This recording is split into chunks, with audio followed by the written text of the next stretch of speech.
Welcome to another insightful episode of the Phosphorus Podcast, your go-to source for unraveling the mysteries of phosphorus and its impact on our world. I'm your host Jihan Zian, and today we have the privilege of diving deep into the science of fertilizers with our distinguished guest, Mike McLaughlin. First question, could you please introduce yourself and share some information about your background and how you became involved in phosphorus research in the areas of soil science and fertilizer technology? Sure. My name's Michael McLaughlin. I'm a professor in soil science at the University of Adelaide in South Australia and lead up a fertilizer technology research centre where we try and develop more efficient fertilizer technologies. My interest in phosphorus goes back a long way, in fact, right back to my pre-PhD days when I was doing my doctorate. Before that, I worked in South Africa, in fact, and that's where I'm originally from Ireland, so I did my undergraduate training in soil science and environmental science in Ireland and did a master's in soil science at Reading University. And then I went to work in South Africa and exposed to very different soils than we had in Europe that I'd grown to know in Europe. So very highly weathered soils, high leaching environments, tropical crops, very different uptake patterns of nutrients. And phosphorus was obviously one of the biggest issues on these highly weathered soils in southern Africa. So I became very interested both from using wastes on soil. So a lot of our phosphorus goes into waste streams and we don't recover it. So this was in the early 1980s, trying to recover phosphorus from waste streams by going back on land, but also trying then to develop better understanding of how phosphorus works in these highly weathered soils and how we can improve crop acquisition of that phosphorus. So that stimulated me then to do a PhD, and I came to Australia because Australia was very strong in soil science research, particularly in soil phosphorus. And did my PhD then on how phosphorus behaves in, again, very different systems to Europe. It's more Mediterranean, dry land environments here in South Australia, where phosphorus is applied to soil under minimum tillage, and you get significant layering of phosphorus in the profile. And also in those days, in the 1980s, we had a choice of adding phosphorus to a pasture or a wheat rotation. So I was looking at different strategies to add phosphorus to these systems and using radioisotopes to see where phosphorus went. And from there, obviously, once I had my PhD, I became very interested in pursuing a career in research in soil phosphorus.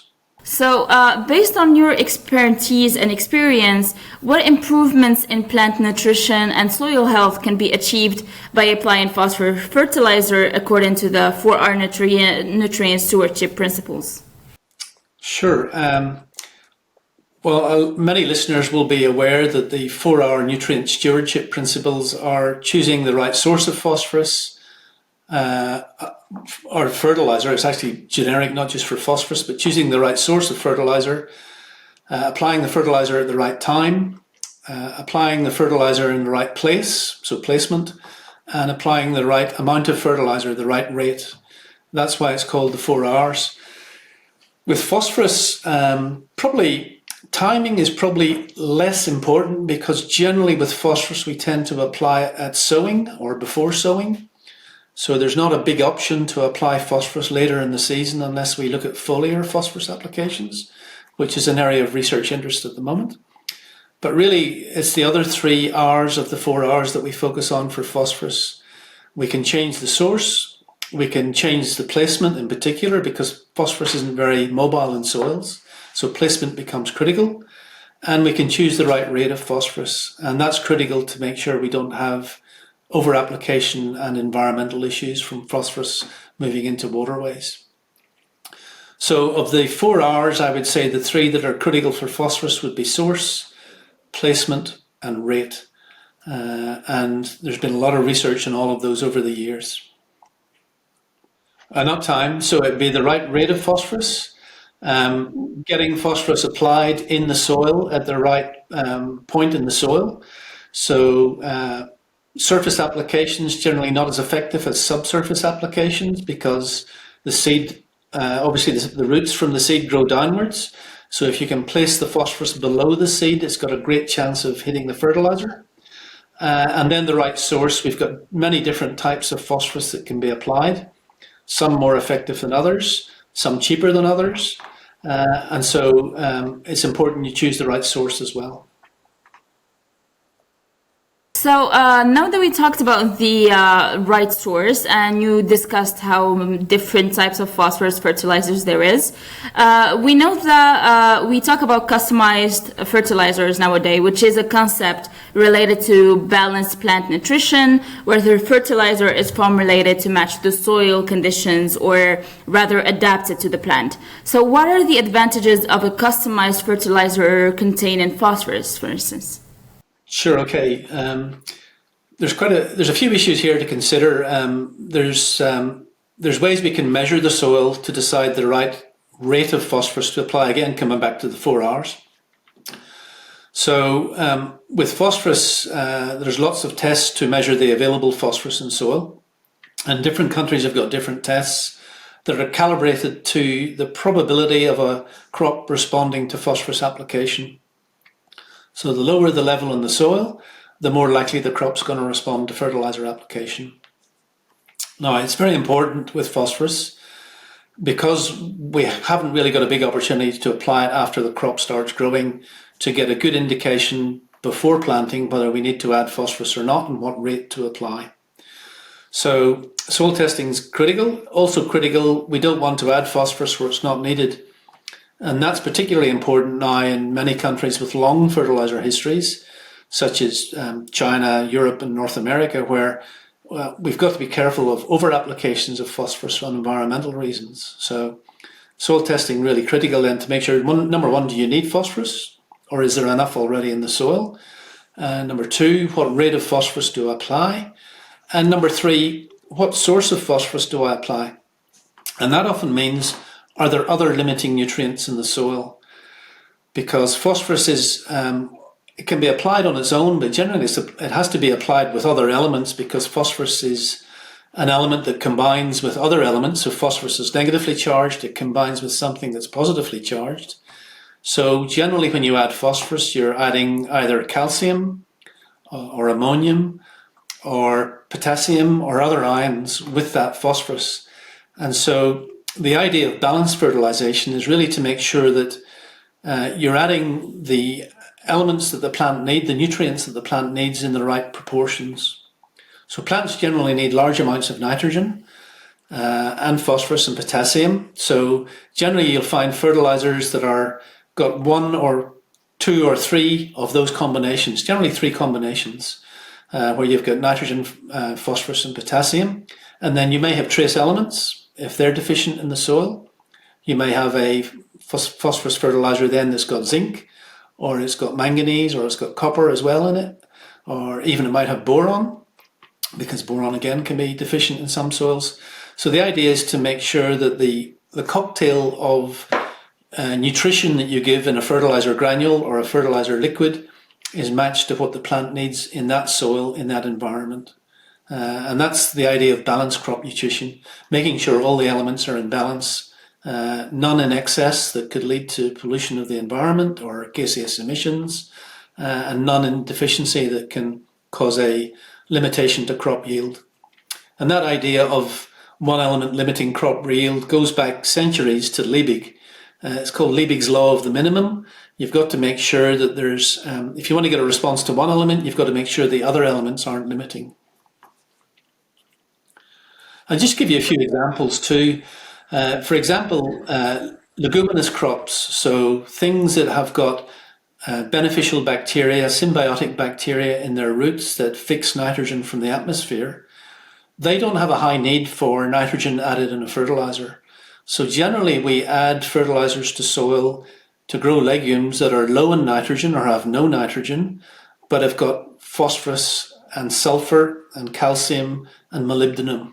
Those would be key elements that would be in a fertilizer for legumes because of their specific requirement. Molybdenum is a specific requirement for nitrogen fixation. And then phosphorus has got a big interaction with nitrogen fixation by these bacteria.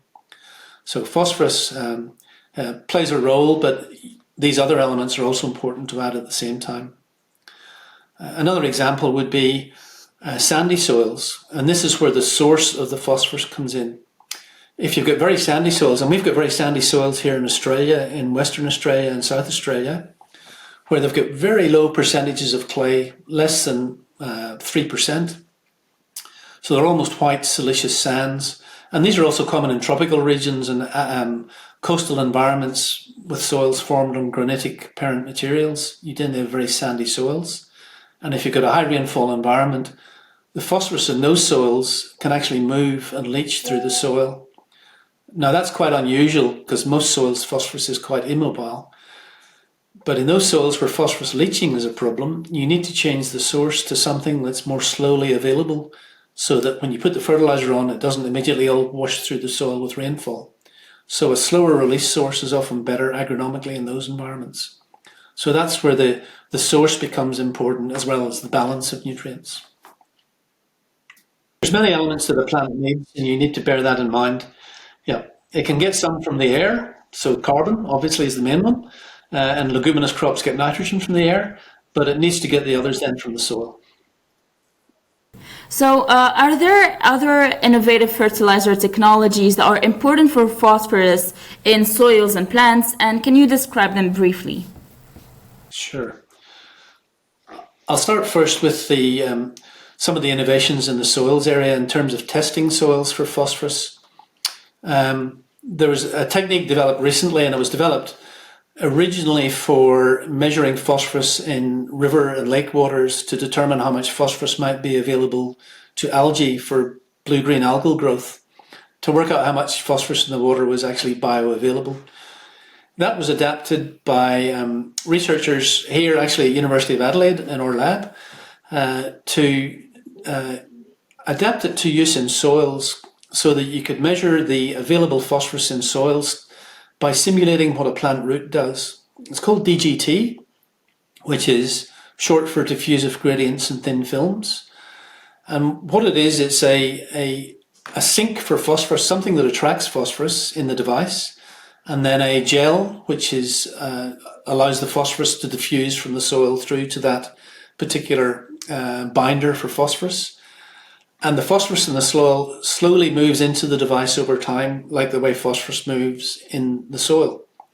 So it moves by diffusion through the soil, and it moves by diffusion through this gel to the device. You then take the device off the soil and measure the phosphorus that's been captured. And that tends to have a very good correlation with the plant's need for phosphorus fertilizer.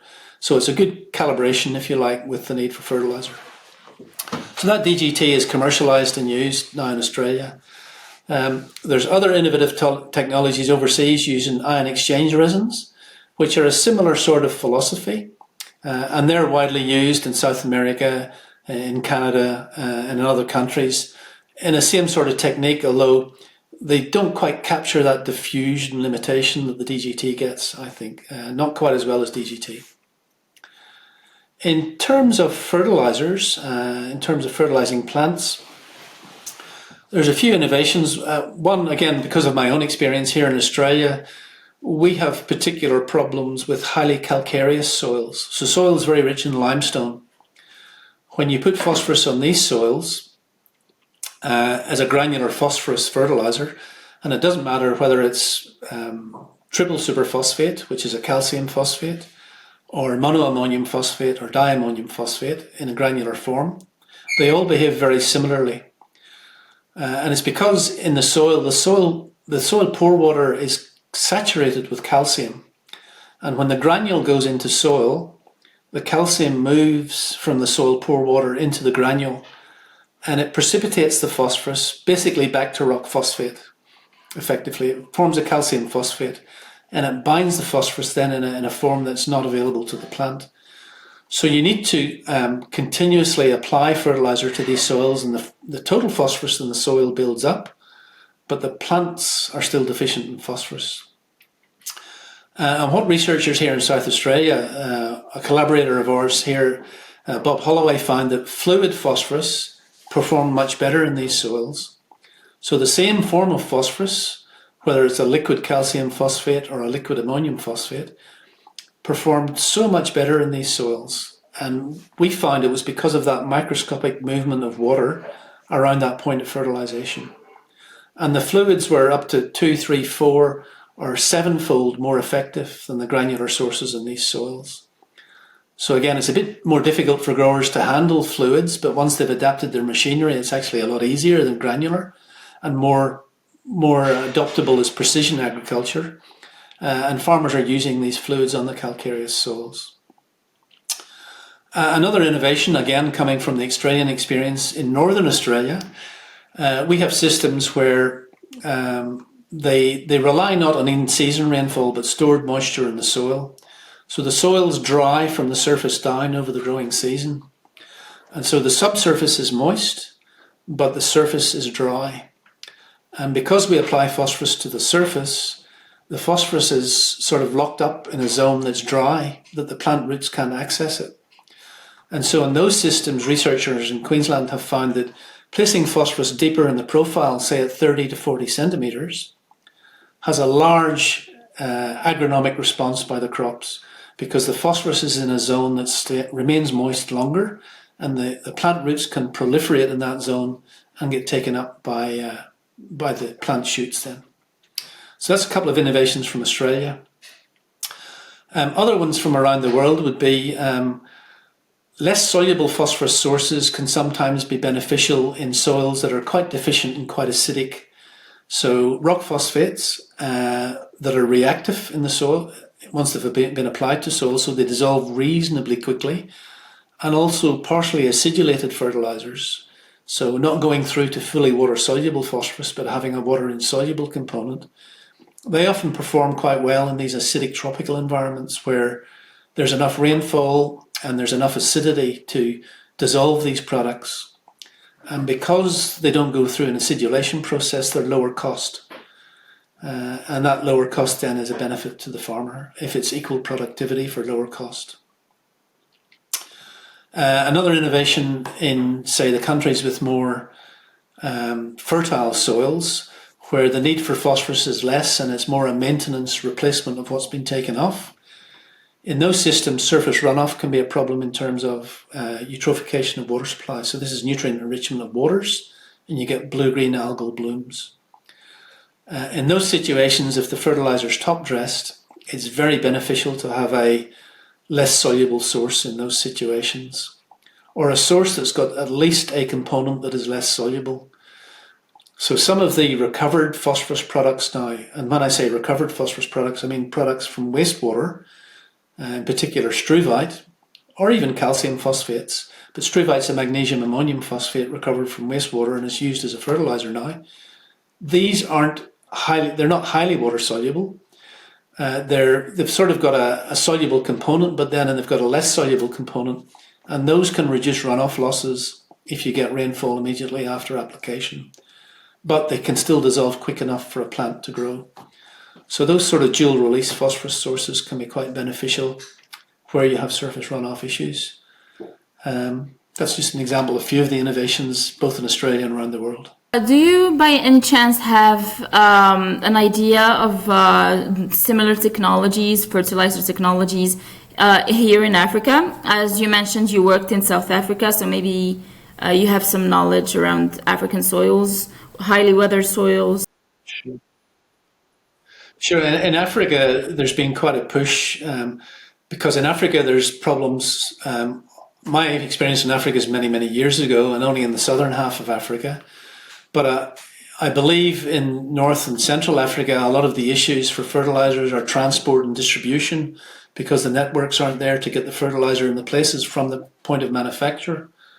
So some of the innovations I've seen in the literature are that trying to use local phosphate rock resources in these countries, and they may not have access to industrial scale acidulation to make them soluble, but what they can do is compost it with organic materials to get organic acids to attack the rock phosphate and make products that are partially water soluble at a very low cost, so that basically it may then be cheaper than bringing the fertilizer hundreds of kilometers through a difficult distribution pathway to have a fertilizer produced locally that's almost as effective. You might have to add a little bit more because it's maybe not as effective as the manufactured product, but it's available locally and therefore the cost is lower.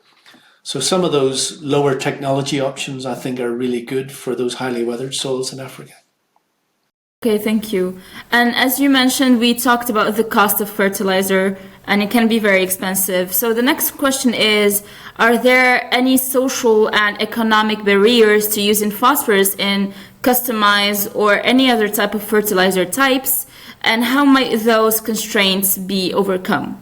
Economic ones are the biggest, especially in Africa. So the cost of fertilizer, once it gets to the farms, can be quite high. And for subsistence farmers or low-income farmers, that's obviously a problem because the cost of the product then is quite high. Western countries are obviously, farmers are much richer and they're higher productivity, but they also think about cost. And when the price of phosphate rock goes up, the price of fertilizer goes up, these farmers are also then thinking, can I cut back on my fertilizer use? Can I cut back and look for other sources of phosphorus that are cheaper? Or do I apply a lower rate? And these sorts of things. So economic factors in terms of phosphorus use always, I think, come into play. Social factors, I suppose if you're into organic farming, I don't know if that's included as a social factor. There's an issue then from using manufactured phosphatic fertilizers. And your choice then is only to use rock phosphates. So for those systems, it's important that rock phosphates that are reactive are used so that they have a chance to dissolve in the soil. Because if you use a hard rock phosphate that's not reactive, eventually your plants will become phosphorus deficient. And the other social aspects, I think, are around the environmental issues around phosphorus, where I think society expects farming to be responsible in terms of our environment. And if phosphorus is running off into waterways and causing problems in terms of algal blooms, then there's social pressures to reduce the use of fertilizer. And really, we've got to be careful because often these requests to reduce fertilizer use come from people who don't understand agricultural production systems, in that you have to replace the phosphorus you take off the land. So it's not so much about reducing fertilizer use, it's about getting the use of fertilizers right, using the 4 R's, to make sure that you apply the right product at the right time, in the right place, and the right source. So I think that's the important thing with eutrophication issues, is to make sure that you have the right management in place and not just say we have to stop fertilizer phosphorus use, because you can't do that in an agricultural system that's productive. What advice do you have on phosphorus management at local, national, and global scales? And are there specific challenges to effective phosphorus management in different communities around the world? Oh, yeah, it's a big question, that one. Certainly there's specific challenges to effective phosphorus management in different communities, because you have different cropping systems and growing environments, and different access to fertilizer and cost of fertilizer. So that really changes it in each jurisdiction. In terms of phosphorus management at different scales, I suppose in tandem to the 4 R's, I would say let's think about the 5 R's of phosphorus management responsibly. So the first one would be replace P removal. If you remove phosphorus from the soil in produce, eventually that soil will become P deficient. So if you want to maintain the fertility of your soil, you have to replace P losses. So replace P removals in harvested crops. Reduce losses in runoff and leaching. So that may be a combination of source, rate, or placement in terms of reducing phosphorus losses from that particular field. You don't want it to run off and you don't want it to leach. Resist applying P if not needed. So that's getting the rate right. And the rate may be 0. So if your soil has got lots of phosphorus in it, if you apply more, you're going to end up increasing the risk of losses to the environment. So if the soil has got plenty of phosphorus, resist applying it. Good soil testing, good management in terms of the 4 R's. We have to reuse phosphorus where possible. That's the 4th R. So we've got to capture phosphorus in the waste streams that goes out into the environment. So in wastewaters, animal manures, and these sorts of things, because phosphorus, in the end, phosphorus is finite. Look, it's not going to run out in 50 years, and it's not going to run out in 100 years. It's going to take several hundred years for the mineral resources of phosphorus to be depleted. In fact, it's going to maybe take a millennium or more. But it's responsible management for us not to diffuse phosphorus out into the environment and lose it and put it into places where it can cause problems.